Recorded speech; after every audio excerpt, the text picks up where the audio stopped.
ಬಾಗಲಕೋಟೆ ಜಿಲ್ಲೆ ವಿಶ್ವಕರ್ಮ ಸಮಾಜ ಹುನಗುಂದ ವತಿಯಿಂದ 17ನೇ ವರ್ಷದ ನವರಾತ್ರಿ ಉತ್ಸವ ನಿಮಿತ್ತ ದಿನಾಂಕ ಅಕ್ಟೋಬರ್ 3, 2024 ರಂದು ಶ್ರೀಗ್ರಾಮದೇವಿ ದೇವಸ್ಥಾನದಲ್ಲಿ ಘಟಸ್ಥಾಪನಾ ಹಾಗೂ ಶ್ರೀಕಾಳಿಕಾದೇವಿ ದೇವಸ್ಥಾನದಲ್ಲಿ ಘಟಸ್ಥಾಪನಾ ಮತ್ತು ಆದಿಶಕ್ತಿ ಮೂರ್ತಿ ಪ್ರತಿಷ್ಠಾಪನೆ ನೆರವೇರಿಕೆ ನಂತರ ದಿನಾಂಕ ಅಕ್ಟೋಬರ್ 11, 2024 ರವರೆಗೆ 9 ದಿನಗಳ ಕಾಲ ಸಂಜೆ 6 ಗಂಟೆಯಿಂದ 9 ಗಂಟೆವರೆಗೆ ದೇವಿ ಪುರಾಣ ಮತ್ತು ಅನ್ನಪ್ರಸಾದ ಕಾರ್ಯಕ್ರಮಗಳು ಹಾಗೂ ದಿನಾಂಕ ಅಕ್ಟೋಬರ್ 12, 2024 ರಂದು ಮುಂಜಾನೆ 11 ಗಂಟೆಗೆ ಶ್ರೀದೇವಿ ಮೂರ್ತಿ ಮೆರವಣಿಗೆ ಜರುಗುವ ನಿಮಿತ್ತ ದಿನಾಂಕ ಅಕ್ಟೋಬರ್ 1, 2024 ರಂದು ಸಾಯಂಕಾಲ 6 ಗಂಟೆಗೆ ಶ್ರೀಗುರಪ್ಪಯ್ಯ ಮಹಾಸ್ವಾಮಿಗಳ ಸಾನ್ನಿಧ್ಯದಲ್ಲಿ ಹುನಗುಂದ ಪಟ್ಟಣದ ಶ್ರೀಗ್ರಾಮ ದೇವತೆ ದೇವಸ್ಥಾನದ ಪ್ರಾಂಗಣದಲ್ಲಿ ಸುದ್ದಿಗೋಷ್ಠಿ ಜರುಗಿತು.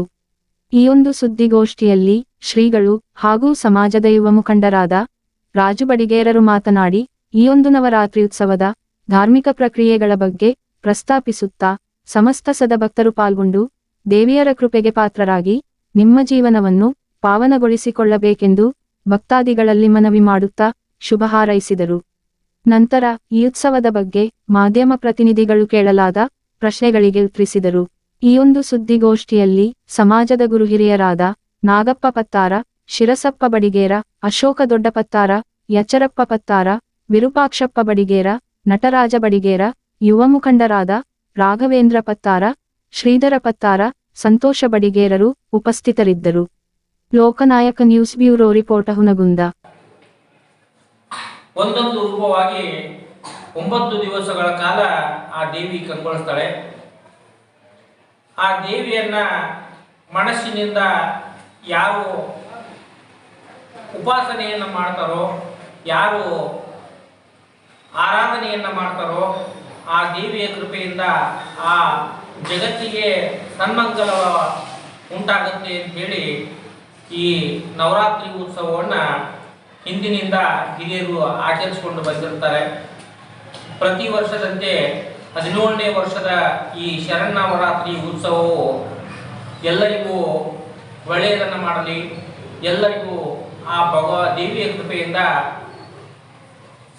ಆಯುರಾರೋಗ್ಯ ಐಶ್ವರ್ಯವನ್ನು ಕೊಟ್ಟು ಕಾಪಾಡಲಿ. ಎಲ್ಲ ಕ್ಷೇತ್ರದ ಮತ್ತು ಹುನಗುಂದ ಗ್ರಾಮದ ಎಲ್ಲ ಸದ್ಭಕ್ತ ಮಂಡಳಿಗಳಿಗೂ ಮತ್ತು ಗ್ರಾಮದ ಎಲ್ಲ ದೈವಗಳಿಗೂ ಆ ದೇವಿಯ ಕೃಪೆಯಿಂದ ಆಯುರಾರೋಗ್ಯ ಐಶ್ವರ್ಯವಂತರಾಗಿ ಬಾಳಲಿ, ಸುಸಂಸ್ಕೃತ ಸಮಾಜ ನಿರ್ಮಾಣವಾಗಲಿ, ಸುಸಂಸ್ಕೃತೆಯಿಂದ ಎಲ್ಲರೂ ನಡೆಯುವಂತರಾಗಲಿ ಅಂತೇಳಿ ಪ್ರಾರ್ಥಿಸುತ್ತಾ ಆ ದೇವಿಯ ಶರನ್ನವರಾತ್ರಿ ಉತ್ಸವವು ಪ್ರಾರಂಭವಾಗುತ್ತದೆ.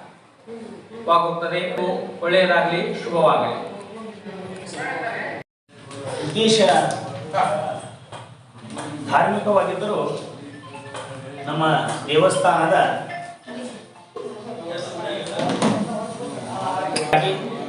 ಈ ಒಂದು ಕಾರ್ಯಕ್ರಮದಲ್ಲಿ ಜಮಾ ಆದಂತಹ ಹಣವನ್ನು ಉಪಯೋಗಿಸಿ ಹುನಗುಂದ ನಗರದಲ್ಲಿ ಅತ್ಯಂತ ಸುಂದರವಾದ ಒಂದು ನಮ್ಮ ಕಾಳಿಕಾ ಮಾತೆಯ ದೇವಸ್ಥಾನವನ್ನು ನಿರ್ಮಾಣ ಮಾಡಿದ್ದೀವಿ. ಕೇವಲ ಈ ಒಂದು ಬಂದಂಥ ಅಂದಾಜು ಮಾತ್ರ ಅಲ್ಲ, ಜೊತೆಗೆ ಸರ್ಕಾರದ ಹಣವನ್ನು ಕೂಡ ನಾವು ವ್ಯಯ ಮಾಡಿದ್ದೀವಿ. ಶಾಸಕ ನಿಧಿಗಳು ಬಂದಿದ್ದಾರೆ. ಹಾಗೆ ಈ ಒಂದು ಕಾರ್ಯಕ್ರಮವನ್ನು ಕೂಡ ವಿಜೃಂಭಣೆಯಿಂದ ಆಚರಿಸಬೇಕಂತ ವಿಚಾರ ಮಾಡಿದ್ದೀವಿ. ಜೊತೆಗೆ ಈ ಒಂದು ಕಾರ್ಯಕ್ರಮದ ದಿವ್ಯ ಸಾನ್ನಿಧ್ಯವನ್ನು ನಮ್ಮ ಪರಮ ಪೂಜ್ಯ ಶ್ರೀ ಶ್ರೀ ಗುರಪ್ಪಯ್ಯ ಮಹಾಸ್ವಾಮಿಗಳು ಪಂಚಾಂಗ ಗುರುಗಳು ವಹಿಸಿಕೊಳ್ತಾರೆ. ಅವರೇ ಪುರಾಣ ಪ್ರವಚನವನ್ನು ಕಥನವನ್ನು ಮಾಡ್ತಾರೆ. 9 ದಿನಗಳ ಕಾಲ ನಿರಂತರವಾಗಿ ಈ ಕಾರ್ಯಕ್ರಮ ನಡೆದಿದೆ. 17 ವರ್ಷಗಳಲ್ಲಿ ಕಳೆದ 3 ವರ್ಷಗಳಿಂದ ಪ್ರತಿದಿನ ರಾತ್ರಿ ಪ್ರಸಾದ ವ್ಯವಸ್ಥೆಯನ್ನು ಕೂಡ ನಾವು ಮಾಡ್ಕೊತಾ ಬಂದಿದ್ದೀವಿ. ಯಶಸ್ವಿಯಾಗಿ 2 ವರ್ಷಗಳ ಕಾಲ ಈ ಪ್ರಸಾದ ವ್ಯವಸ್ಥೆಯನ್ನು ಮಾಡಿದ್ದೀವಿ. ಈ ಪ್ರಸಾದ ವ್ಯವಸ್ಥೆ ಕೇವಲ ವಿಶ್ವಕರ್ಮರಿಗೆ ಮಾತ್ರ ಸೀಮಿತವಾಗಿರೋದಿಲ್ಲ. ಈ ಪ್ರಸಾದ ವ್ಯವಸ್ಥೆ ಮಾಡಿಸಿದಾಗ ಸಮಸ್ತ ಹುಣಗುಂದ ನಗರದ ಭಕ್ತಾದಿಗಳು ಬಂದು ಈ ಒಂದು ಕಾರ್ಯಕ್ರಮದಲ್ಲಿ ಭಾಗವಹಿಸ್ತಾರೆ. ಜೊತೆಗೆ ಅವರು ಕೂಡ ಒಂದು ಪ್ರಸಾದ ವ್ಯವಸ್ಥೆಯನ್ನು ಮಾಡಿಸ್ತಾರೆ. ಒಬ್ಬೊಬ್ಬರು ದಿನ ಒಬ್ಬರು ಪ್ರಸಾದ ವ್ಯವಸ್ಥೆಯನ್ನು ಮಾಡಿಸ್ತಾರೆ. ಇದಕ್ಕೆ ಇದು ಜಾತ್ಯತೀತವಾಗಿ ನಡೆಯುವಂಥ ಕಾರ್ಯಕ್ರಮ. ಈ ಎಲ್ಲ ಒಂದು ಕಾರ್ಯಕ್ರಮಕ್ಕೆ ನಮ್ಗೆ ಏನಿಷ್ಟು ದಿನ ಪ್ರೋತ್ಸಾಹ ಕೊಡ್ಕೊಂಡು ಬಂದ ಹುಣಗುಂದ ನಗರದ ಜನತೆಗೆ ಅವರಿಗೆಲ್ಲ ನಾನು ಧನ್ಯವಾದಗಳನ್ನು ಅರ್ಪಿಸ್ತೇನೆ. ಏನೇನು ವಿಶೇಷ ಕಾರ್ಯಕ್ರಮ ಇರ್ತಾವ್ರಿ ಇದ್ರಾಗ? ಈ ಸಾರಿ ಒಂದು ವಿಶೇಷ ಕಾರ್ಯಕ್ರಮವನ್ನು ಹಾಕ್ಕೊಂಡಿದ್ದೀವಿ. ಮಕ್ಕಳಿಗೆ ಭಗವದ್ಗೀತೆ ಶ್ಲೋಕ ಹೇಳುವಂಥ ಒಂದು ಸ್ಪರ್ಧೆಯನ್ನು ಏರ್ಪಡಿಸಿದ್ದೀವಿ. ಕಾರಣ ಇಷ್ಟೇ, ನಮ್ಮ ದೇಶದಲ್ಲಿ ಧರ್ಮ ಸ್ವಲ್ಪ ಅಧೀನ ಹೊಂದಿತೈತೆ.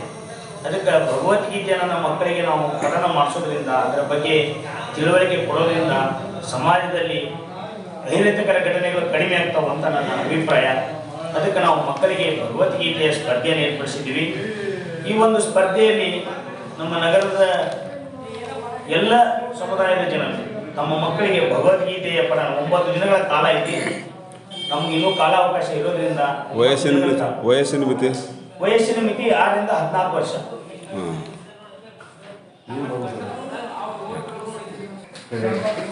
ಇದಕ್ಕೆ ಪ್ರಥಮ ಬಹುಮಾನ 2,001 ರೂಪಾಯಿ, ದ್ವಿತೀಯ ಬಹುಮಾನ 1,501 ರೂಪಾಯಿ, ತೃತೀಯ ಬಹುಮಾನ 1,001 ರೂಪಾಯಿಯನ್ನ ಮಾಡಿದ್ವಿ.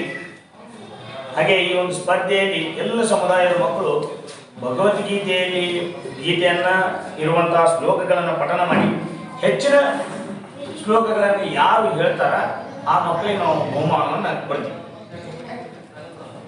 ಶಾಸಕರ ಅನುದಾನ ಅಂತ ಹೇಳಿದ್ರಿ, ಎಷ್ಟು ಅನುದಾನ ಬರ್ತೈತೆ ಅಂತಂದ್ರಿ ಇದಕ್ಕೆ ಕಾರ್ಯಕ್ರಮಕ್ಕೆ?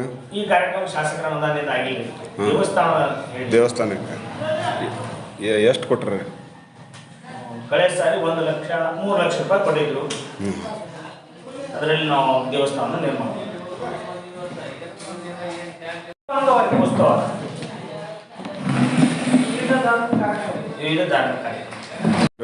ಇದು ಕಟ್ಟ ಹಾಕುವುದು 3ನೇ ತಾರೀಕು ಮುಂಜಾನೆ 7:27 ಆಗ್ತೀವಿ.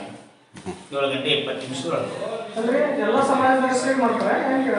ಎಲ್ಲ ಸಮುದಾಯದ ಜನರು ಇದರಲ್ಲಿ ಭಾಗವಹಿಸ್ತಾರೆ.